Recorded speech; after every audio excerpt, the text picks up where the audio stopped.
Good evening, and welcome to the Selectmen's meeting for Wednesday, June 18th of 2014. Our agenda tonight is as follows. We'll be approving minutes from May 22nd and June 3rd. We'll have questions from the public regarding items not on the agenda. We have interviews for police patrolmen, Ashley Melz, Brian Norton, and Matthew Shinney. We'll have a discussion of proposed policies for drug and alcohol, workplace violence, employee code of professional conduct, and visitors code of conduct. We'll be doing some appointments, and we'll have Selectmen Town Administrator reports. So with that, I'll look to one of the Pauls for if everybody's read the minutes and are happy with them for May 22nd and June 3rd, I'll look for a motion.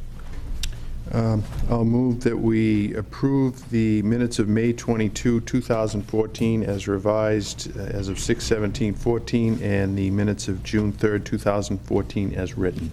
Second. Any discussion? All in favor? Aye. Any opposed? And now questions from the public. Christine Falvey, join us.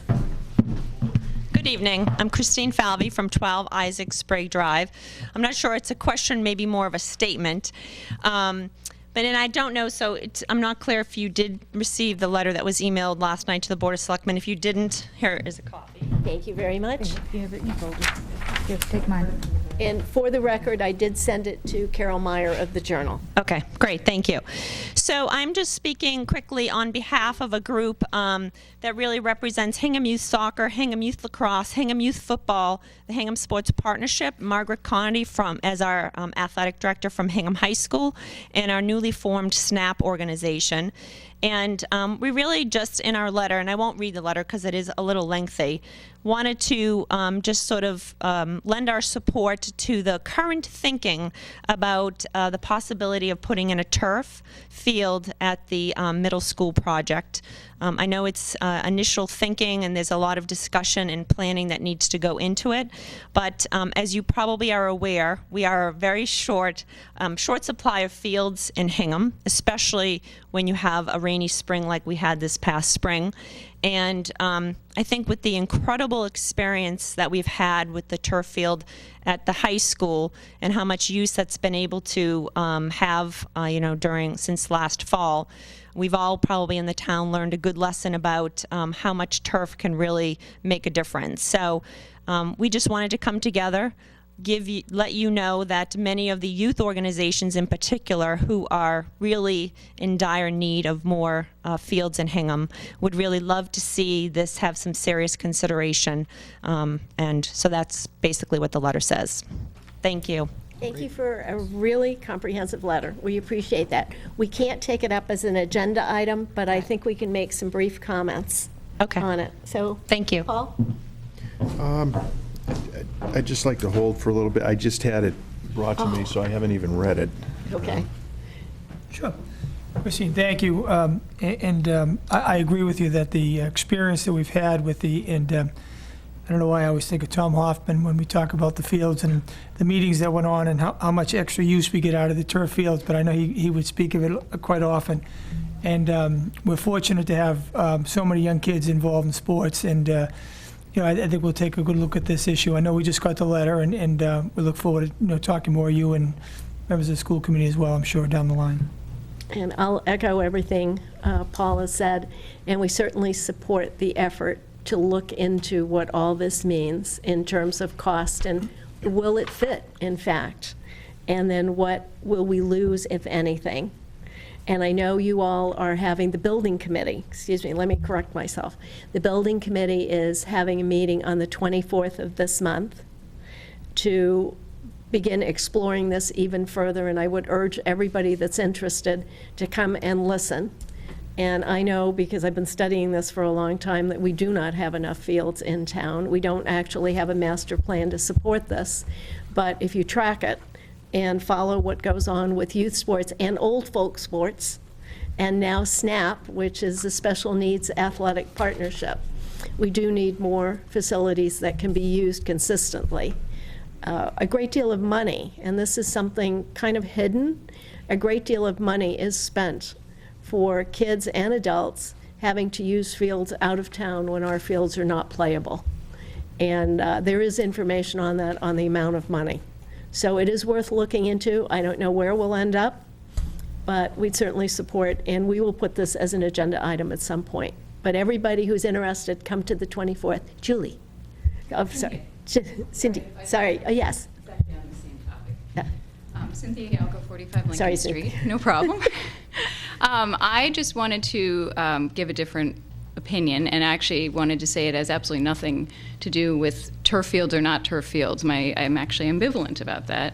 My issue is with the process, because as I understand it, this decision would be made solely by the school building committee, and having gone through 13 years of Hingham town government and seeing what happens, I'm not sure that the right way to do things is to say that 7 appointed members of a committee can make the decision to spend an extraordinarily large amount of money, of the taxpayers' money, simply because there's a surplus from what they've been given to spend.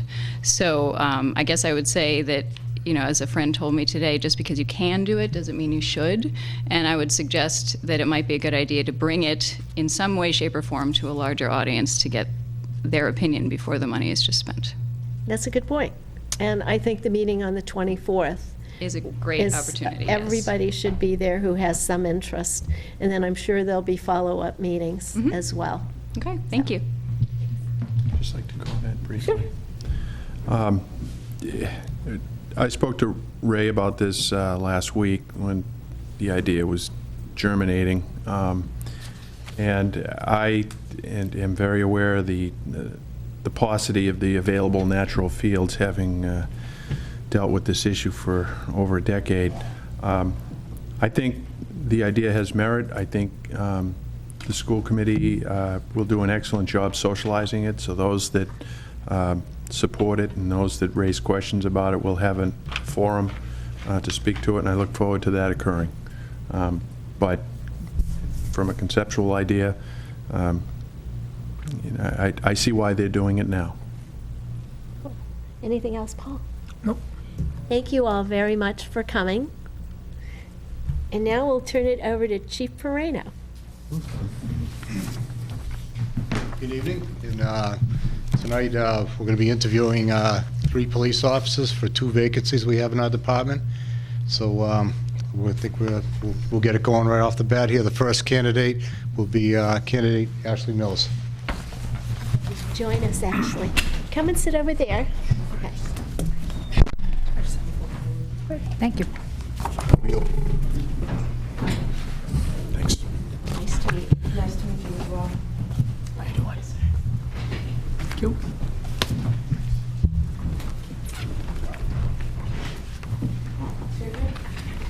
Right by the microphone. And why don't you tell us a little bit about yourself and then why you'd like to become a Hingham police officer? Sure. We'll start off. My name's Ashley Melz. I'm 27 years old. I was born and raised in Hingham, as well as my mother, Susan Melz, and her father before, Edward Harris. He was from the Norris lineage that was raised in on Hersey Street, and his aunt Lucy was the first actual principal in town, a female principal in town. I currently work as the animal control officer in the town of Hull, as well as I'm a sworn police officer, special police officer, and work as a seasonal police officer, given full sworn rights. I would love to be a police officer in this town. Growing up on the streets, it would be a pleasure just to serve and protect and to follow in the footsteps of the people I admire. My father's also a lieutenant on the state police, so I've grown up with it. And it comes easy to me, and I would love to pay forward everything the town's given to me. The town itself is the symbol of an American dream. You saw it with the Marine that came home. Everybody came to support everyone, and it's the values, the ethics, everything. I would just love to represent it in full manner. So We have thank you so much. Thank you. We have some questions. We're going to ask everyone about the same questions. Yes, ma'am. So I will start with Mr. Healy. Man, I always lead out. Experience. Something about Ms. Mills, I before will age. say that I enjoyed working with your father Oh, thank you, sir. a I long time appreciate ago, that. but it was enjoyable. He's a great man. I'm sure he is. Where do you think your greatest strength in the department would kind of come to bear? I think it's community policing. Honestly, I love to just get out in public and interact with people. I love working on the bike. It's one of my favorite things. It's you can really just immerse yourself in the public while doing your job. And it's great because that gives you a proactive advantage. It's a strategy in a way, and a philosophy as well. And the whole philosophy itself cuts back on crime, and it just gives policing a whole different viewpoint. It makes the public more willing to interact, and it gives a friendly image as well. So I think that's one of my strongest suits. Is the bike a Harley or? No, it's a mountain bike. Okay. just Great checking. exercise. Okay. Thank you very much. Thank you. Mr. G. Sure. Actually, just curious as to what made you interested in the police work, and how does this position fit into your overall career path? Police work, like I said, it's always been in my family since I was little. You know, I had those goofy photos with a big oversized hat on, and growing up with it, I was able to just go to all the events and just see everything my father and my grandfather would do to affect people's lives in a positive way. Everybody sees police, and they see the news, and they may get a negative hindsight of it, but there is such a positive highlight to it as well. You'll see on my resume I have a lot of medical experience as well. Coming out of school, my mother was sick, so I was able to care for her as well. And now she's since passed, but I'm able to come back to my original love. And I've since her passing I went to the part-time academy in Plymouth, which is the Reserve Intermittent, and I started the process. And that's one of my biggest accomplishments because it's my first strong step towards my dream. How are you in dealing with stressful situations? And give an example. I'm very used to it by now, both personally and professionally, especially on the ambulance as well. You're thrown into a situation from riding around and going to get a cup of coffee to working somebody that may possibly already be dead, and you're trying to revive them. So it's that, working with other people, and just multitasking. So I'm very used to being thrown into a stressful situation and just having to kind of triage situations and kind of work through it. Thank you. Paul? Oh, we get more than one. Oh, thank you, sir. We'll do two each.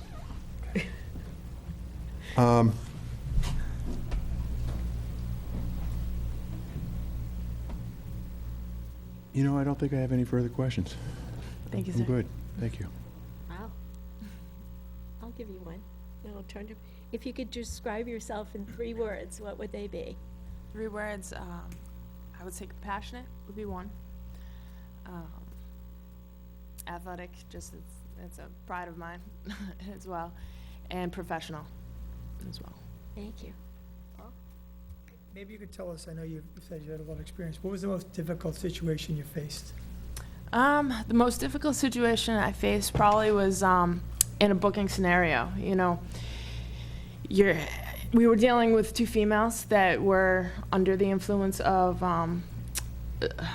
bath salts was the drug at this point. So they were very uncontrollable and just very argumentative and verbal. And it's very easy for people to come into a room at this level. But when you come in at a high level, you can't come back down.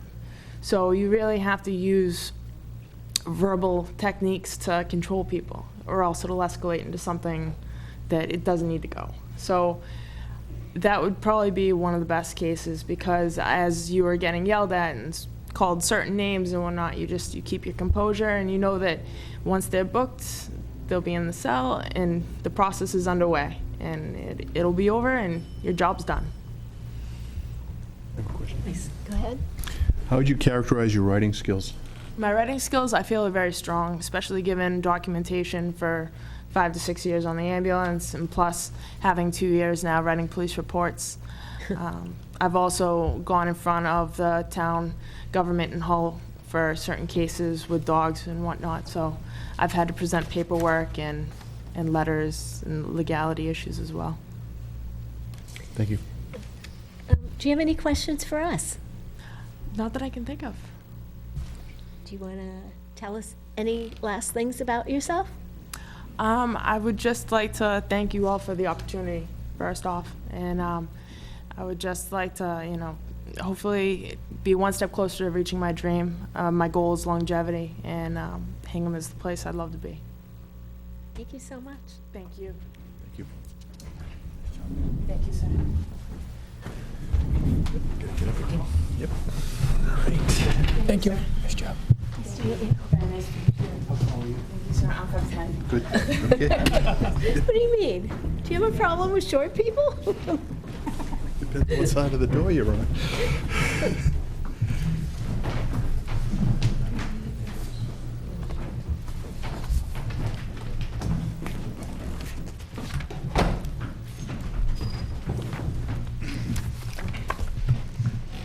Okay, our next candidate is going to be Brian Norton. Okay.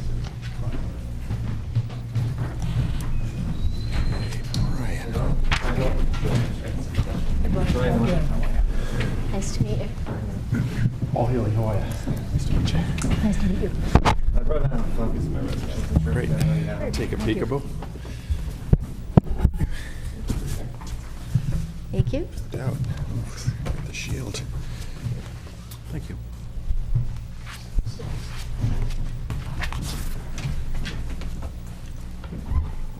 Welcome. And would you tell us a little bit about yourself and why you want to become a Hingham police officer? Sure. My name is Brian Norton. I'm 31 years old. I've lived in Hingham for about 28 years. I just recently purchased a house in Hingham.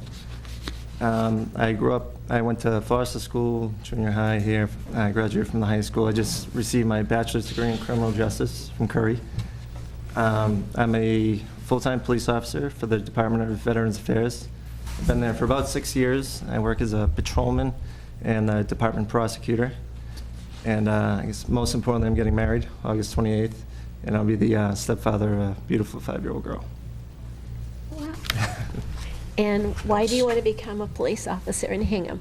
Well, I love law enforcement, and this is the town I grew up in. This is where I want to spend the rest of my life. This is where I want my family to be raised. This town's given me so much. I'd like to give a little back. Thank you. We have some questions for you that we'll be asking pretty much the same questions of everyone. So, Paul? Brian, thanks for stepping up. How would you rate your writing skills? Not bad. Writing papers at Curry has definitely helped, and report writing has definitely helped, especially when you have a supervisor who feels like he's an English professor. So. You said you're a prosecutor for the VA? Yes, sir. In what court? The federal court in Boston, South Boston. And were you processing through misdemeanors, or? Yes. Okay. Pretty much traffic citations. Referring the felonies to the AUSAs? Yes, sir. Okay. Thank you. Paul? Thank you. Hey, Brian, what made you interested in police work, and how does this position fit into your overall career path? Well, I was interested since 3rd grade. I'm not sure exactly what drew my attention to it then. I was either that or a professional football player, and that didn't work out. So, yeah, I love the day-to-day not action, but it's different every day, and it's nice when you can actually help people and they really appreciate it. How are you in dealing with stressful situations, and give at least one example? Very good dealing with stress at this point. It takes a lot to kind of get me riled up. We deal with a lot of incidents at the VA, a lot of veterans, either with substance abuse problems or mental health issues. So they need a lot of assistance, I guess you say. But we helped a older veteran who was attempting to drown himself, actually, in a pond, and he had left a suicide note, and we were able to jump in, rescue him, pull him out of the water. And every time I see him now, he thanks me. It's nice to help. Paul? What would your reaction be if you were assigned to the midnight to 8 shift with no prospects of coming off anytime soon? I'm sorry, can you repeat the beginning of the question? Sure. What would your reaction be if you were assigned to the midnight to 8 shift with no prospects of coming off anytime soon? You got to pay your dues. I'd speak with the ranking officers and ask them what best route should I take to progress and be promoted. And Have you worked nights at all? oh yeah, Midnights? yes sir. How many years? Probably total 3. Okay. All right, what areas of your position as a police officer do you believe deserve the most attention, or what you might focus on, if, in terms of, based on your experience? I'm sorry, can you repeat that one? I said, what areas, as a police officer, would you like to focus on Yeah. if you get the I position? do get hired. Ultimately, just getting to know the community, seeing what the community needs. I do love working with kids. I know there's a lot of school resource officers, so I wouldn't mind jumping in there. Just getting to know the community better, I guess. If you could describe yourself in 3 words, what would they be? 3 words. Reliable. With a good sense of humor. And I have good morals. Another one? Have you testified in court Yes, sir. with respect to your own arrests? Not my arrests, but through citations I've given in the federal courthouse. All right. Can you describe what steps you take to stay current with respect to the evolving state of the law, especially in criminal procedure? Our in-service training, we're constantly getting updates, and we get emails pretty much every other day with any new updates with federal law, state law, and supervisors, having good supervisors there. Okay, thank you. That's it?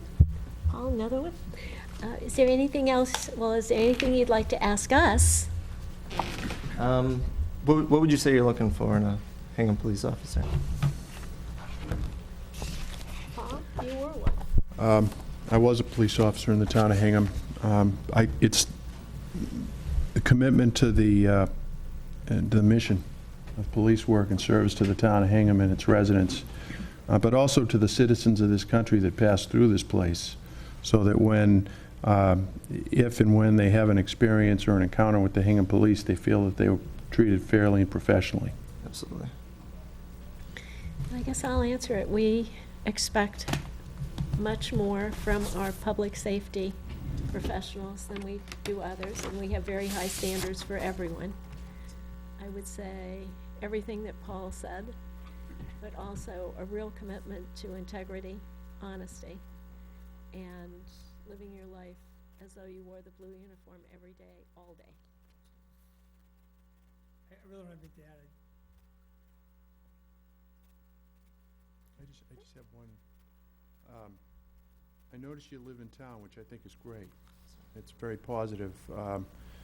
Do you feel that you could continue to have a private life while you were employed as a police officer in the town of Hingham while you lived in the town? Yes, sir. Yeah. Okay. You obviously have to keep your personal life separate from work, but yeah, I look forward to it. Okay. Thank you so much. Thank you so much. They all live in town. Thanks, Brian. Nice to meet you.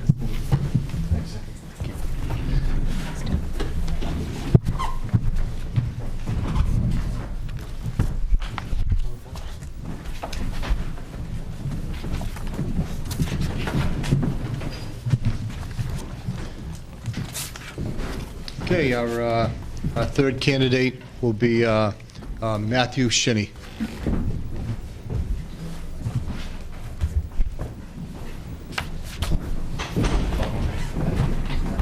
Paul Gannon, nice to meet you. Nice to see you again. Paul Healy, how are you? Pleased to meet you. Betty Foley.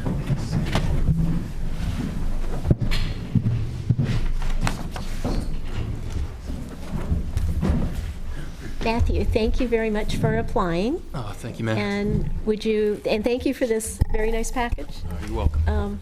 Would you tell us a little about yourself and why you'd like to become a Hingham police officer? Sure will. I grew up in North Weymouth, Massachusetts, right over the bridge. My dad was a police officer in Weymouth. So yeah, I always looked up to him and his friends. My mom works for Blue Cross Blue Shield. She's about to retire this year. I have 4 brothers and sisters. I have a sister that's a firefighter here in Hingham, another sister, Suzanne, who's a nurse. My brother, Steven, is in the electrical union. My brother, Paul, works for Reebok. So, you know, we grew up with, you know, just being proud of my dad, who was a police officer, and always looked up to him and something that I always wanted to do. Okay. We have a series of questions that we've been asking everybody, basically the same questions. So, Paul? I've kind of departed from that script a little bit tonight, so I apologize, but I'm just trying to ask the question I think I'd like to hear the answer to. What advice has your father given you with respect to your chosen career choice in police work? Sure, it's more of a way he brought us up as children. Character is very important. We only have our name and the words we say. It's something that my dad taught us. You know, it's just important to be known as someone with good character, someone that can be relied on, counted on. It's something that not only I, but my brothers and sisters took from my dad from early on when we were younger. Okay, thank you. What skills do you have that you think that would benefit the Hingham Police Department? Yes, sir. I've been a lacrosse coach. I like to think myself as a leader and a role model. You know, I've had a lot of time with, you know, boys that were 18 years old. You know, something I'm proud of is, you know, when they came into our program, you know, it was a big responsibility for me to give them as men to their parents. You know, it's when their son goes off to college, I didn't want their parents to worry about them. I wanted them to grow up. So that being a role model, someone that they could look up to, was very important. I took pride in that. You know, just always being relied upon to do the job. Something I've done. How are you in dealing with stressful situations, and give at least one example? Sure. Right now I'm very nervous, but as police officers, they see people most of the time at their worst. You know, as police officers, we have to get the facts quickly, try to calm the situation down, and that's something that, although you might not be able to see it now, it's something I can do. You know, just know that that person that I'm talking to or I need to help understands that everything's going to be okay. I'm going to do my best to help them.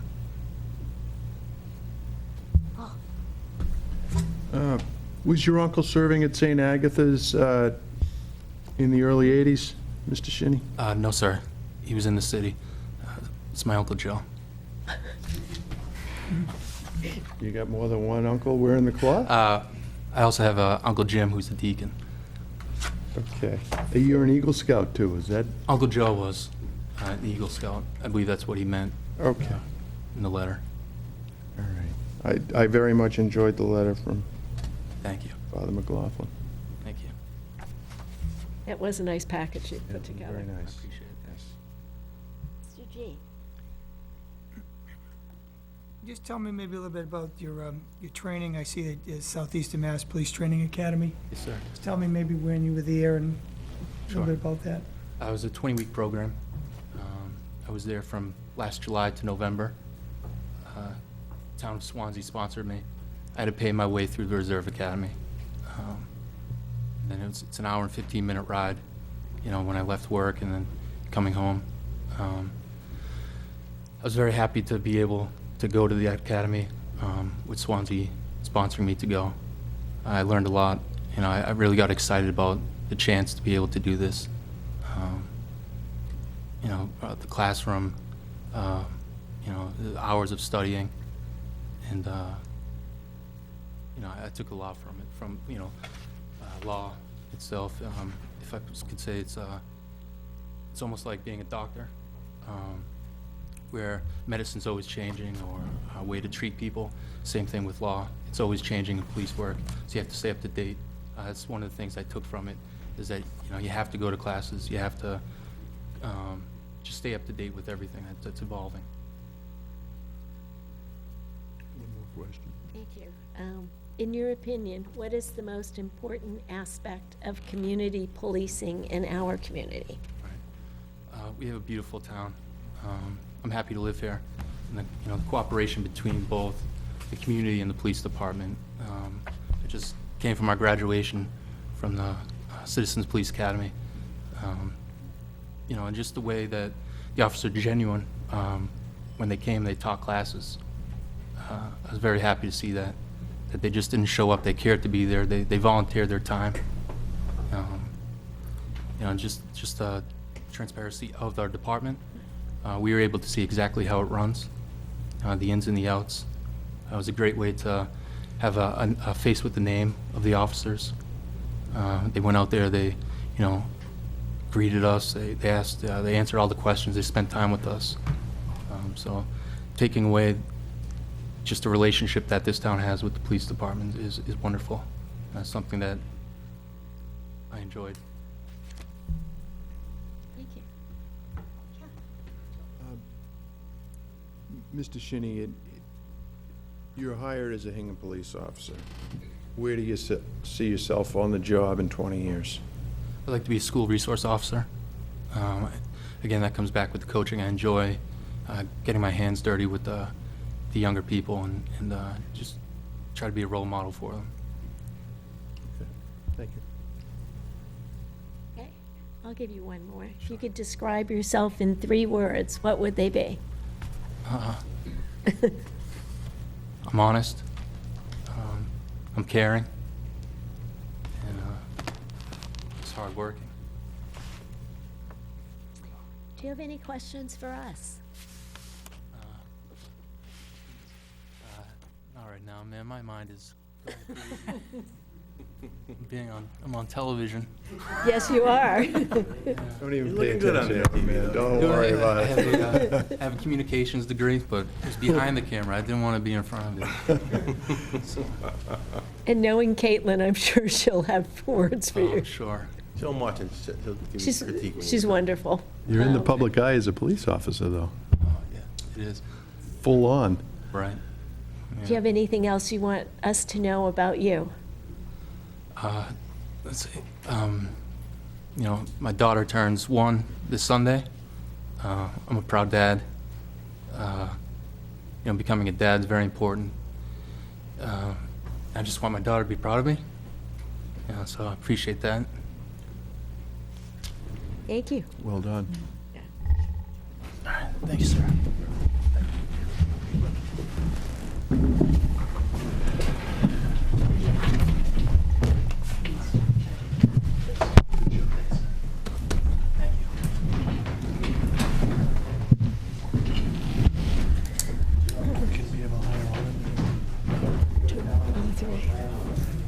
going to ask Mike what his timetable is.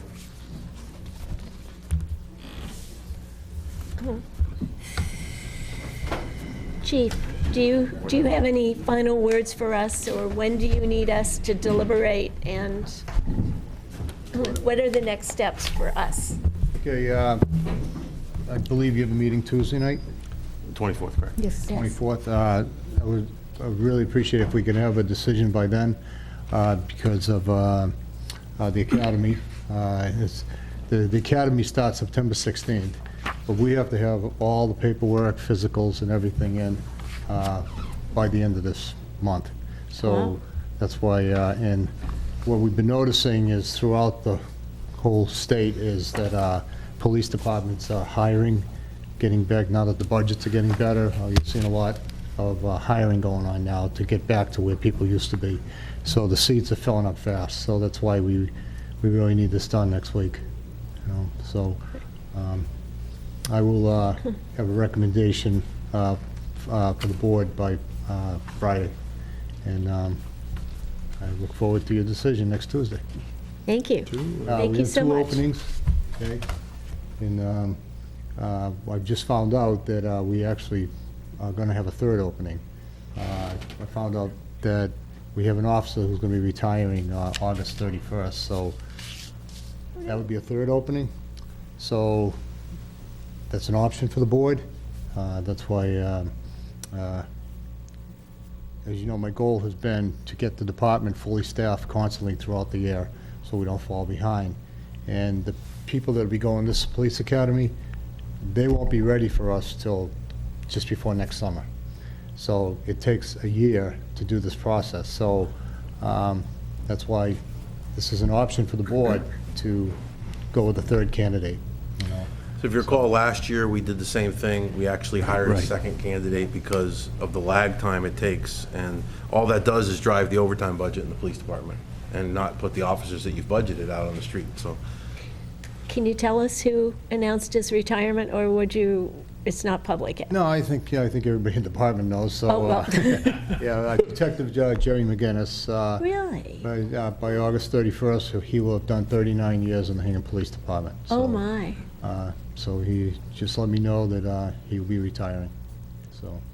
I mean, my advice to the board would be, pending upon your review of the candidates and the chief's concurrence, if you have 3 credibles that you're willing to appoint, it's always better to get them into the academy and get them moving, because, you know, it's not just when they get back, it's also how long does it take to get them matriculated into what you expect for your police officers in Hingham. So it does take time. Right. Again, with this group here, they would be right after the academy and our FTO program, which the academy's 6 months. Our FTO program's 3 months before they're ready to go on the street by themselves. So this group would be ready for next summer. So we would be fully staffed for next summer, you know. Chief, and it's I just want to let you know that I was very impressed with the 3 candidates. And having that as an option is somewhat comforting to me, because I know we haven't made decisions yet, but I was very impressed with all 3. Well, thank you. I was too. Me too. So, but that's why I want to let the board know that there is that option. Now, are all 3 of these DARE graduates of when you were the DARE officer? Yes, it's 2 of the 3. 2 of the 3.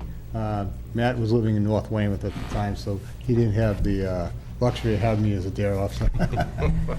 I think that's amazing, the number of police officers we have that, As of today, there's 16 police officers that I had in DARE, so I'm very proud Wow. of that. That's a tribute to you. yes. And it's a tribute to the DARE program, for the That's a people that tribute say to DARE you. doesn't work. You know, so, They saw a role model they wanted to follow after. oh, thank you. Thank you so much. All right, thank you all. Thank you. Thank you. Thanks, Glenn. Thank you, Glenn. Okay, now, I believe that. okay, now we go on to really exciting but necessary things.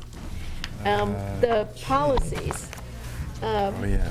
I thought David Basler did a great job with these.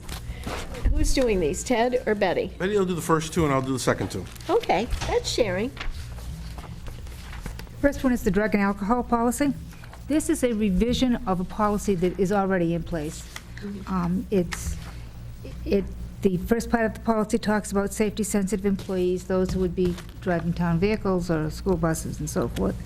And the second part of the policy refers to employees in general. I'd like to stress where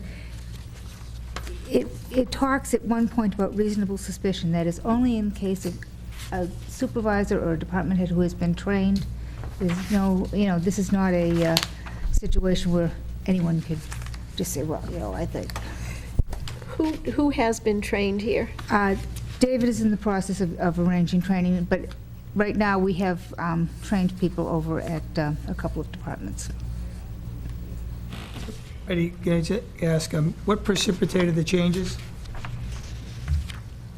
We were a little out of date on some of these things, on the DOT requirements and so forth, so David looked at the various policies that the town is using and was trying to bring them up to date. It's kind of an ongoing process to keep our policies current. And the hope is that rather than giving a new hire a bunch of different policies, we'll have an entire packet that someone can be given when they're hired, and they could just have the whole policy. Thank you.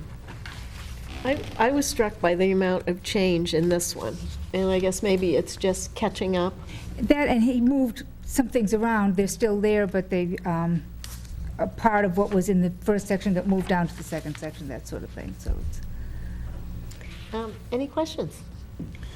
No. Cool. Paul? I just have one other question. In terms of the testing, Yes.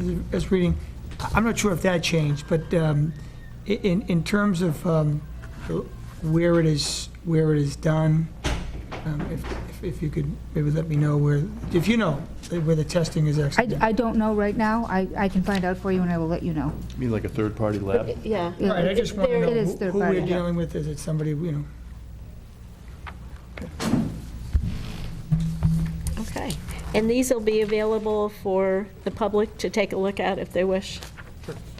So it's being put out there for public comment, and then we're going to take a vote to approve the revisions? Or do you want to vote now? Whatever the pleasure of the board is, that you've done both in the past. So if you feel you need more time to think about it, that's perfectly acceptable. We meet next Tuesday, and you can take them up then. If you're ready to vote them now, by all means. I'm ready. Okay. Paul? I mean, I wouldn't obviously stand in the way if you two were ready. I have more questions myself, Okay. but, this is helpful. Let's hold it off till Tuesday. I appreciate that. And maybe David could make himself available? Sure. Yes, unfortunately, David was unable to make it tonight because we did put this on rather last minute. Yes, so- we did, because we wanted to get them up there. Some of these are rather important. I mean, they're all important. Don't misquote me on this, but I'll get emails. They're all very important, but several are more record. important than others.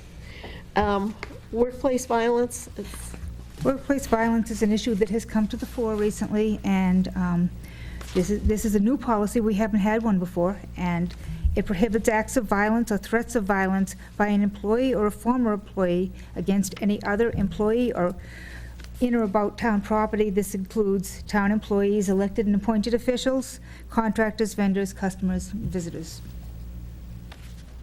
sad to say, this is the state of society today. Correct. Any comments, or shall we? I'm ready to go on this one. Okay. Paul? Should we just hold all of these? This will be the initial discussion, and we'll vote on Tuesday. I would like that if we could. Can these be put up for public comments? Sure, we can put it on the website? Yeah. I'd invite the public, especially people who are used to dealing with these in the workplace, to please go up. They'll be up in a day or two. And then if you'll send your comments back to Betty Foley or use the selectman's email, we'll make sure Betty gets them. But I'd appreciate that for all of you that have expertise in this area. The next two are kind of go hand in hand. Sure, I'll take those. So the next two are the employee code of conduct, and as it states, the employee code of conduct, employee code of professional conduct, and it details what we expect of our employees. Mutual respect, appropriate conduct. I'm sorry to say that we recently went through a separation with an employee who filed unemployment benefits and won their case. Because, as the hearing officer said, we did everything right, and clearly the employee was behaving inappropriately, but we didn't have a policy to that effect. And now we pay all those benefits. So, I guess we have to write down to people how to behave. How about the visitor code of I conduct? have to say, just as a side, this is not an issue with our general employee group. I mean, I really, we've talked about this with the departments, and we don't see this kind of behavior as a problem for us, but nevertheless, we got to have a policy. One quick question on that, just so I know. In terms of changing the policy, does that have to be bargained at all, or is that something? Okay, good. Just making sure. Good question. And the last one is the Visitors Code of Conduct. This is a new policy, and what this does is an outcropping of something that I took part in at the MMA, the Mass Municipal Annual Meeting. Several towns have begun developing this, and as we've discussed this with council, this is really the first step for us to be able to say, these are the rules, and if you can't abide by these rules, then you're going to have to reduce your time in this building. And we have some people that come in and are extremely disruptive, and they quiet down when they're asked, but sometimes not. And so this is where we're asking the Board of Selectmen to say to the public that you have a conduct code too when you're in here, and these people who work here are human beings, and they're entitled to be treated in an appropriate manner. Okay, thank you. Quick question. Yeah. On this policy, it's enforceable by whom? The Selectmen's office, and But therefore I the mean, town administrator. I guess what I'm saying is, let's say we had a meeting, and somebody, a visitor, who's acting inappropriately, says they can be asked to leave. I just don't know who would do that. Would it be the Selectman's office, or the chair of the committee at the time? or- In a public meeting, the chair of the meeting, or any member through the chair, can ask any visitor of any meeting to leave at any point in time if they're being disruptive to the meeting, and they have to leave, or the chair can call the police and ask them to be escorted out of the building. In terms of day-to-day interactions, and this is, I think, more towards that, where people come in the building and they move from office to office, or they have an issue in one office and they get a little excited or a little agitated because they're not necessarily hearing what they want to hear. The employees are having a little bit of a concern about how to approach that and how to deal with it. And this was proposed as a tool, which we discussed at the department heads meeting a couple times. This is what the selectmen expect you to be able to, these are the boundaries. So if you're feeling that, we've talked about violation of personal space, or we've talked specifically about, people not feeling threatened, and how they, should call the police immediately if they're feeling threatened in those kind of situations. But, again, this is sort of a speed limit sign, side of the road, telling people how to behave. Where will this be posted? Or these will be, obviously, they're The available? Visitors Code of Conduct, we haven't decided, we haven't sat down and figured out where we're going to, obviously it's for visitors, so, we should post it on our internal webpage, where we do for most of the town employees. So, we haven't- But all of the policies will be on the webpage Correct. eventually? Yes. Do other towns have a similar code of conduct? This actually came from another town. This came from, is it Andover or Air? I'm trying to remember. It was a town on the North Shore that gave it to us.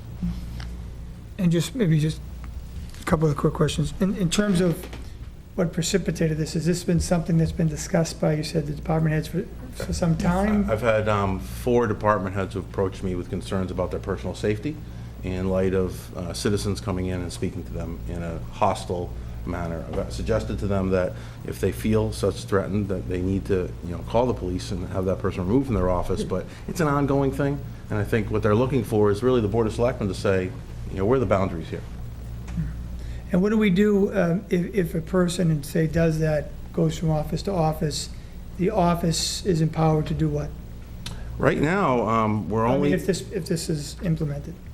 If this is implemented and my office received a complaint from someone about a citizen, I would meet with them, I'd ask them, what the situation was, and I'd ask them to give them the policy and ask them to abide by the policy in the future. And if it continued, we've met with council, and we would, as it says in the last sentence, repeated violations may result in permanent suspension of the facility. And towns have, Hull, for example, is our neighboring town, has successfully, in 2 or 3 instances, gone to court and asked people not to come to town hall anymore. You mean, like, get an injunction from the court? Got a stay and made people stay away, because in some cases, it's gotten that bad. And now we have an employer responsibility. So you are ultimately the employers, and if an employee says to you, I feel for my safety, for us to ignore that in any way puts us in a very bad situation if anything ever did transpire. Yeah, and my only thought is, I think it's obviously, in many respects, a good idea. My concern is not with the obvious situations. If there's a gray area, I just wanted to make sure there was a process in place where people at least, maybe due Correct. process is the right word, just people could actually have a little bit of a discussion or hearing, Yeah, there would be, the only person that would ever deal with a suspension of ability to come into the building would be the selectman's office. So someone might be asked to leave their office if they're causing a disturbance, but not the building, and not permanently barred from the building. And we would be made aware of the permanently. You would have to be involved in that. And let's hope that never comes to that. More and more towns are going to this, sad as it is to say, and also the workplace violence. Correct. Also, I'd let you know, in conjunction with this, Chief Perino's been very helpful, and Lieutenant Norkitis will be doing a version of first-person shooter drills here in this building, in the DPW, and in the library. And we're going to be walking all of our employees through what to do when you're in those situations, if, God forbid, you ever are. I just have a comment. Okay. I can understand the need for it, and I'm not adverse to what the intent is. I think Mr. Gannon touched on it a bit, though. I think the constitutional right to free speech has got to be something that's carefully respected. And having sat through some spirited permitting sessions over the years, people can get riled up. And, it spikes and it comes down and it never happens again. I sense that this is more for that chronic behavior that becomes problematic. Correct. I want to be really clear. This is not about someone coming in an office and screaming and shouting. This is about employees telling me, I don't want to go out to my car because someone's out there. Right. Or I'm being followed home, which has happened. So we're getting into some rather serious issues that, quite honestly, are right, bumping up against police involvement. And so we're going to state what our conduct is and what we expect from people. And the town does pride itself on spirited discussions. Correct, as it should. Okay, thank you. Thank David, and thank you all for a good job writing those up. And I really would invite people to comment when they go up on the website. Okay, we have some appointments to do. We'll do that first. Let's do the two votes. I'd ask only that I be given a week on the appointments. I do have an inquiry I want to make with a particular individual before voting, and I'd rather... Then let's table all of these. Thank you so much. Appreciate that. So we aren't picking one person out. Exactly. Well, this is going to be quick then. Mark this down on your calendars or in your diary. We've got two votes for liquor licenses. Can do that. Paul Haley, do you want to do the first one? Sure, thank you. I'll move that we vote to approve the issuance of a special one-day wine and malt beverages liquor license to the Hingham Historical Society, care of Suzanne Buchanan, for the vintage baseball game to be held at Derby Academy, Talbot Field, on Saturday, July 5th, 2014, from 3 p.m. to 5 p.m. Second. Any further discussion? All in favor? Aye. Any opposed? Okay, Paul, want to do that? Sure. I'll move to approve the issuance of a special one-day wine and malt beverages liquor license to the South Shore Conservatory of Music, care of William Arvanitz, I hope I said that right, for the Summer Spotlight Concert Series at the South Shore Conservatory of Music from 5 p.m. to 9 p.m. on each of the following days, June 20th, 27th, July 11, 12, 19, 26, and August 2nd, 2014. Second. Any further discussion? I'll do the further discussion. I want to urge everybody to go look at tickets this evening. Under the Stars and the Summer Spotlight is like Tanglewood Light. It's in your own backyard. You can bring a blanket. It's very inexpensive.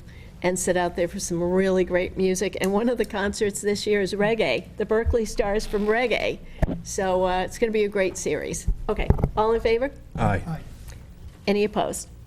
Cool. We have to do one appointment. I'll move to reappoint Irma Lott as Plymouth County Advisory Board Representative for fiscal year July 1, 2014 to June 30th, 2015. Here, a second. Second. Any further discussion? All in favor? Aye. Okay, and we will now have Ted, Town Administrator. I've given you all personal updates, so I don't have anything for the record. That's a bummer. Aren't you going to tell us how you did at the golf tournament? Let's get the real stuff here. Come on. Well, we did okay, I thought. It was a great day. It was great weather. Yeah, it was good. Nice that you waited for us to watch me I duff did. one on the third hole. Where were you when I whacked that 310-yard drive? And how come they changed Longley's drive so it wasn't on the right hole? But it was a fun day for all. Food was good. Course was looking beautiful.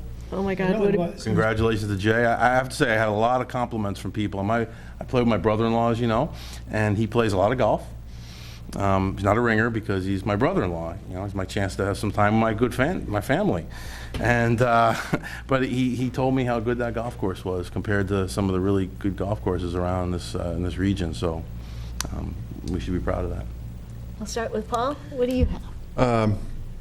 I had the privilege and good fortune to be at the golf tournament as well. I'm not a golfer, but I had the privilege of meeting Mr. Gannon, Sr., which I enjoyed.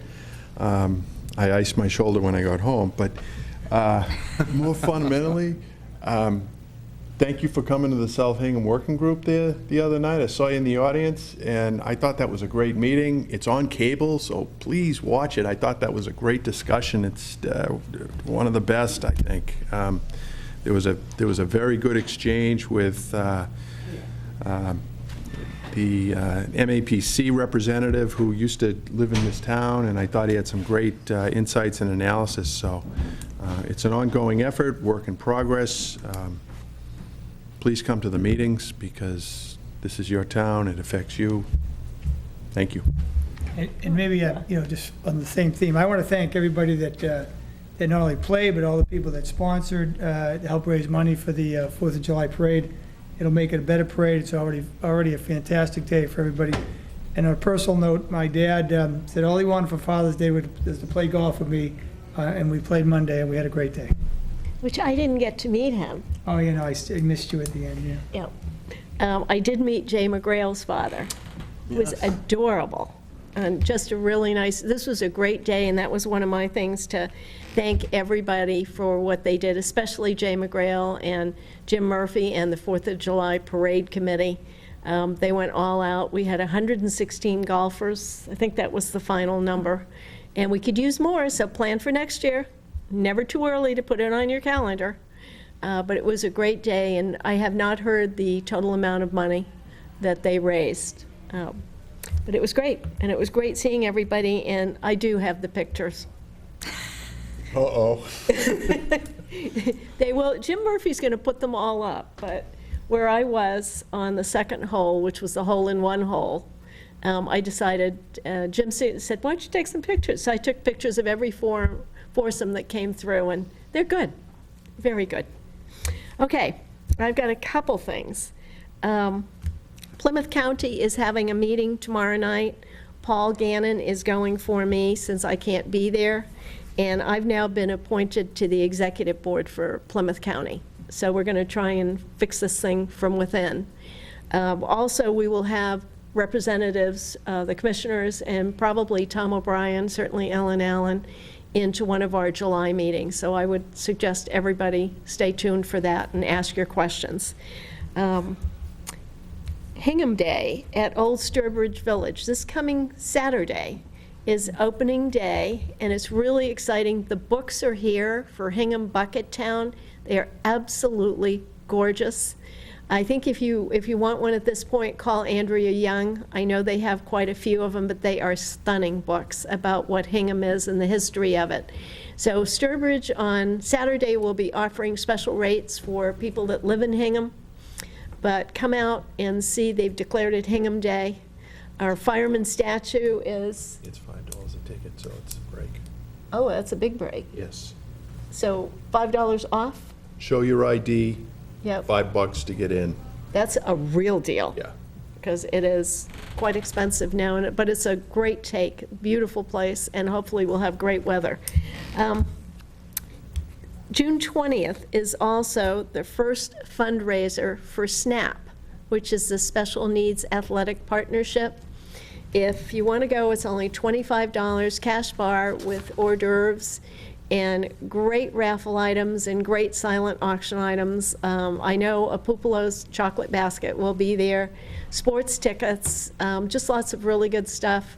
This fundraiser is to support the summer program that, thanks to Jay McGrail, Kathy Crowley from the Board of Health, and the SNAP group have helped us put together for the special needs kids in Hingham. It will start in July, and if you're interested in the program itself, it's still time to sign up. If you go up to the Sports Partnership website and click on the SNAP tab. But the fundraiser on the 20th is to support the summer program. The kids will, for 4 weeks in July, and it's an everyday program if the parents want it, they will each afternoon participate in 3 different sports, which will be golf using the simulators, bowling in the bowling alley, which has 2 handicapped accessible lanes, and then tennis on the tennis courts. So we're really looking forward to that. And I think that's all I have. That's it? That's all, Awesome. folks. So I'll take a motion to adjourn. So moved. Second? All in favor? Aye. See you all on the 24th. And don't forget the meeting on the turf fields on the 24th. Not here, though. Correct. Right. Who do you have on? Fred, did you get the message I left for you?